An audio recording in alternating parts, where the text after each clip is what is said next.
ಚುನಾವಣಾ ಚದುರಂಗಕ್ಕೆ ಸ್ವಾಗತ. ನಾನು ರಾಘವೇಂದ್ರ ಗುಡಿ. ರಾಜ್ಯದಲ್ಲಿ ಚುನಾವಣೆ ಮುಗಿದಿದೆ, ಆದರೆ ದೇಶದಲ್ಲಿ ಇನ್ನೂ ಕೂಡ 4 ಹಂತಗಳಲ್ಲಿ ಚುನಾವಣೆ ನಡೆಯುವಂಥದ್ದು ಬಾಕಿ ಇದೆ. ಈ ಮಧ್ಯದಲ್ಲಿ ಚದುರಂಗದ ಆಟ ಈಗ ನೇಷನ್ಗೆ ಶಿಫ್ಟ್ ಆಗಿರ್ತಕ್ಕಂಥದ್ದು ಇಡೀ ದೇಶಾದ್ಯಂತ ಇವತ್ತು ಪ್ರಮುಖವಾಗಿ ಚರ್ಚೆ ಆಗ್ತಿರ್ತಕ್ಕಂಥದ್ದು. ಮತ್ತೆ ಇದು ಕೂಡ ಚುನಾವಣೆಯ ದಾಳವಾಗುತ್ತಾ ಅಂತ ಪ್ರಶ್ನೆ ಮೂಡಿರುವಂಥದ್ದು ಹಿಂದೂ ಮತ್ತು ಮುಸ್ಲಿಮರ ಜನಸಂಖ್ಯೆಯ ವಿಚಾರ.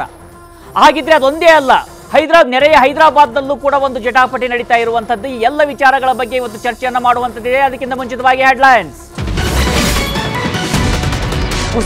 ಕುಸಿದ ಹಿಂದೂಗಳ ಸಂಖ್ಯೆ, ಹೆಚ್ಚಾದ ಮುಸ್ಲಿಮರು. 1950ರಿಂದ 2015ರ ಅವಧಿಯ ಸಮೀಕ್ಷೆ ಬಹಿರಂಗ.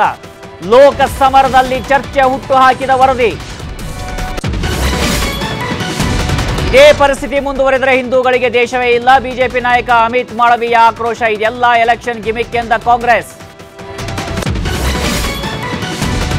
ಹೈದರಾಬಾದ್ ಗೆಲ್ಲೋದಕ್ಕೆ ಭಾರಿ ಜಿದ್ದಾಜಿದ್ದಿ. ಓವೈಸಿ ಭದ್ರಕೋಟೆ ಚಿತ್ರ ಮಾಡಲು ಮಾಧವಿ ಲತಾ ಪಣ. ಬಿಆರ್ಎಸ್ ನಿಂದಲೂ ಭಾರಿ ಪೈಪೋಟಿ.